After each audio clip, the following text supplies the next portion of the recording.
낼 경우 학생의 별도 신청 없이 등록금 고지서상에서 우선 감면받도록 했습니다.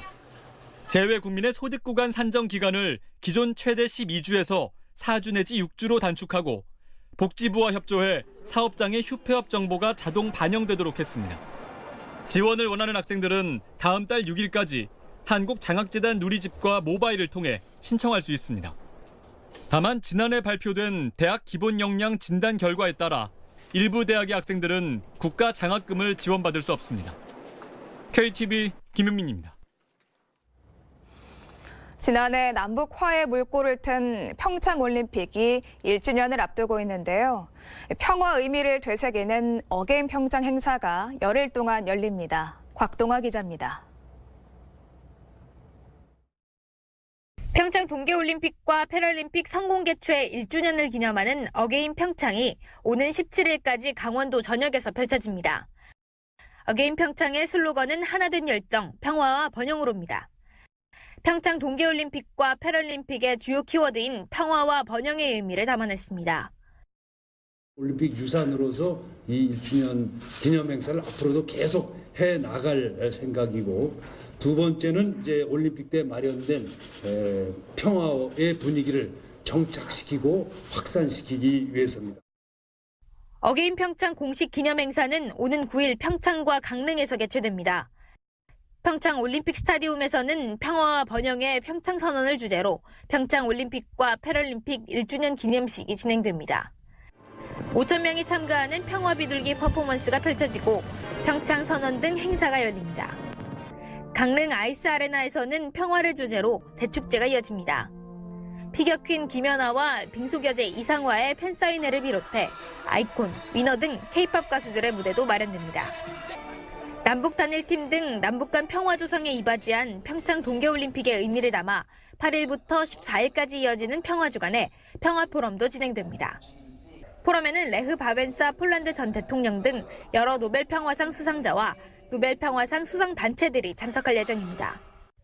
가장 의미 있는 행사로 꼽힌 남북 공동 행사는 무산됐습니다. 강원도청은 북한을 아이스하키 경기와 태권도 합동 시범 공연 등에 초청했으나 답변을 듣지 못해 경기를 축소하거나 취소했다고 밝혔습니다. 다만 기념 행사를 매년 열 예정인 만큼 내년에 북측이 참가할 수 있도록 추진할 예정입니다. KTV 곽동아입니다. 문재인 대통령은 여성가족부 차관에 김희경 문화체육관광부 차관보를 승진 임명했습니다. 청와대는 김 차관이 언론인과 아동인권, 청소년 활동가를 거치며 쌓은 소통 능력을 기반으로 성평등 포용사회 실현이란 국정과제를 차질 없이 이행해 나갈 것으로 기대한다고 밝혔습니다.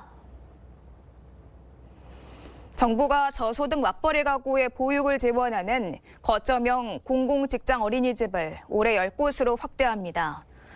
고용노동부는 지난해 서울 강서구와 충남 계룡시, 경기 시흥시 등 3곳에 설치한 거점형 공공직장 어린이집을 올해 10곳으로 늘리고 2022년에는 50곳으로 확대할 계획이라고 밝혔습니다. 정부가 총부채 원리금 상환 비율 DSR 규제를 가동한 이후 대출자들의 연간 소득 대비 원리금이 3분의 1 수준으로 줄어든 것으로 나타났습니다. 지난해 11월에서 12월 중 신규 가계대출 평균 DSR은 47%인 것으로 집계됐습니다. DSR 규제가 시행되기 전인 지난해 6월의 72%와 비교하면 원리금 상환액이 3분의 1 수준으로 줄어들었습니다.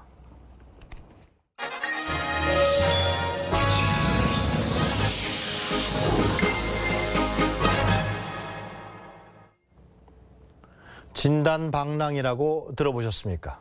희귀 질환자들이 병원을 이곳저곳 전전하는 상황을 일컫는 말인데요. 이런 불편을 막기 위해 다음 달부터 희귀질환 거점센터가 늘어납니다. 현장인 오늘은 서울대병원 희귀질환센터로 가보겠습니다. 이혜진 기자입니다. 국내 희귀질환자 수가 100만 명을 넘어섰습니다. 누구나 이 희귀질환에 걸릴 수 있지만 본인이나 가족의 일이 아니라면 무관심해지기 쉬운데요. 시민들의 인식은 어떤지 직접 들어보겠습니다.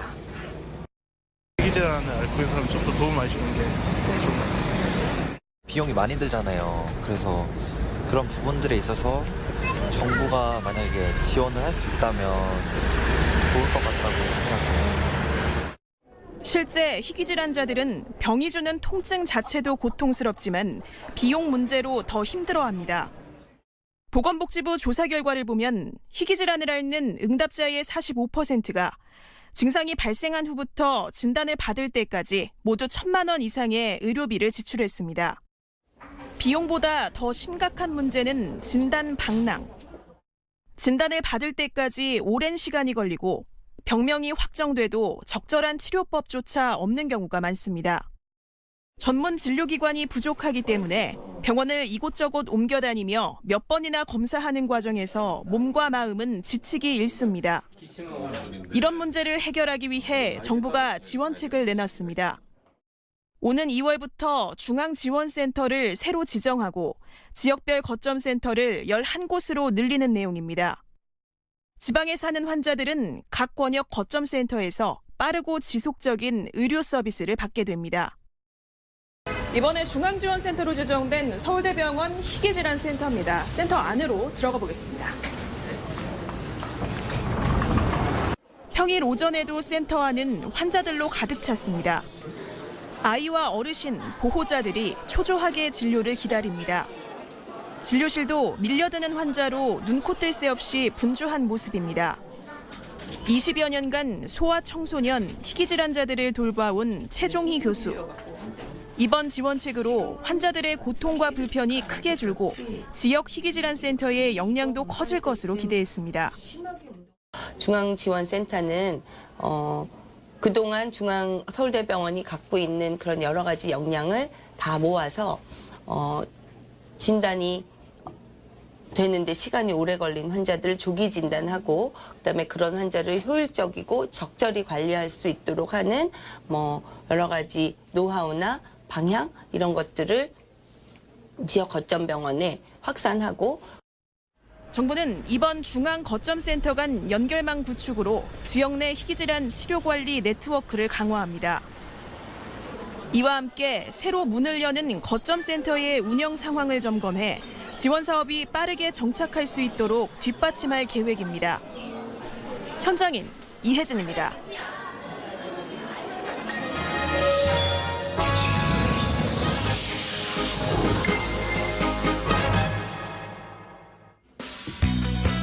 뉴스의 빈틈을 채워드리는 시간 뉴스링크 시작합니다.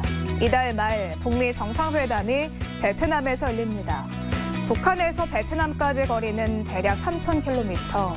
지난해 1차 회담 장소였던 싱가포르까지 5,000km였는데요. 상대적으로 가까운 거리죠. 이 때문에 김정은 위원장이 이 참매 1호를 이용할 가능성이 높다는 분석이 나옵니다. 김 위원장의 전용기 참매 1호는 어떤 항공기일까요?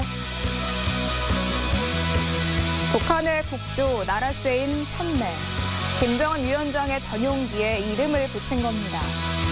참매는 빠르고 용맹한 새인데요. 전용기의 성능은 이름에 못 미친다는 평가를 받습니다.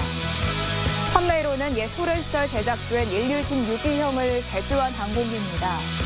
1980년대에 들여왔으니까 운항한 지 최소 30년이 지난 거죠. 참매 1호는 최장 10,000km까지 운항이 가능하지만 기체가 낡았다는 한계가 있습니다. 지난 1차 회담 때 김 위원장은 중국의 전용기를 이용했는데요. 이번엔 참매 1호기에서 내리는 모습을 볼 수 있을까요? 문재인 대통령이 벤처 스타트업 기업인들과 간담회를 했습니다. 흔히 성공한 스타트업 기업을 전설 속의 동물인 유니콘 기업이라고 부르죠. 어떤 의미가 있을까요? 유니콘 기업은 기업 가치가 10억 달러, 1조 원이 넘는 비상장 스타트업을 지칭하는데요. 신화에 나오는 유니콘처럼 희귀하다고 해서 붙여진 이름이죠. 하지만 유니콘 기업이 늘어나면서 다른 용어도 생겼는데요.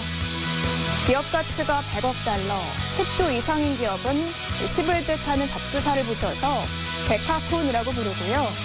유니콘의 100배 가치가 있는 기업은 헥토콘이라고 합니다. 상상을 현실로, 스타트업의 정신이죠. 앞으로 성공을 현실로 만드는 스타트업을 자주 만날 수 있길 기대합니다. 올해는 3.1운동과 대한민국 임시정부 수립 100년을 맞는 해죠. 그런데 이 3.1운동의 도화선이 된 사건이 있다는 것 알고 계십니까? 바로 2.8 독립선언입니다.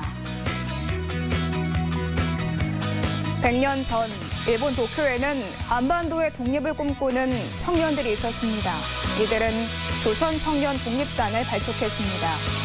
그리고 2월 8일 독립선언서를 낭독했습니다. 한일 합방이 우리 민족의 의사에 반하는 것임을 알리고 한국의 독립을 요구하는 내용이 담겼습니다. 2.8 독립선언은 3.1운동의 불씨를 지피고 임시정부가 만들어진 계기란 평가를 받는데요. 일제에 당당하게 맞선 유학생들의 용기, 100년이 지난 지금까지도 우리에게 큰 울림을 남기는 것 같습니다. 지금까지 뉴스링크였습니다.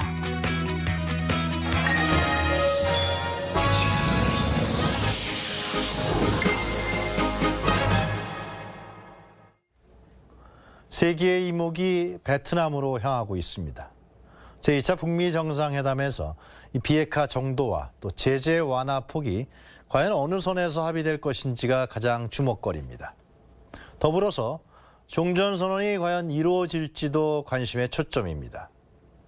종전선언은요, 1950년 6월 25일부터 1953년 7월 정전협정이 맺어질 때까지 한반도에서 벌어졌던 전쟁 행위에 대한 명확한 종료를 선언하는 것입니다.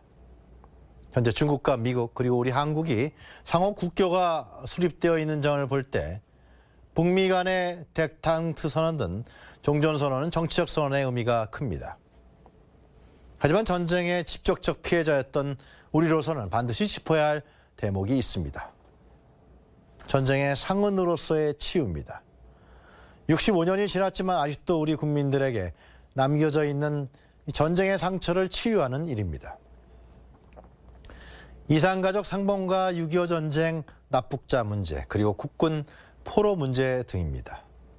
이산가족 문제는 전면상봉 또 화상상봉으로의 전격적인 추진을 언제 또 어떻게 할 것인지가 관건입니다.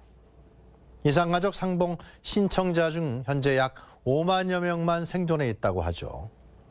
이들 대부분 고령이시고요. 결국 전면상봉 추진이 바로 해답입니다. 물론 북한 당국의 전적인 협조가 있어야 가능한 일입니다. 6.25 납북자 문제는 권위주의 정권 시절에는 언급조차 할 수 없었던 일이었습니다. 약 30에서 40만 명으로 추정되는 납북자 가족들은 연좌제 및 해당 가족들에 대한 감시와 차별, 또 불이익이 존재했었습니다. 2000년 김대중 정부 시절부터 납북자 가족들의 자체적인 모임이 결성됐죠. 이들은 6.25 전쟁 납북 사건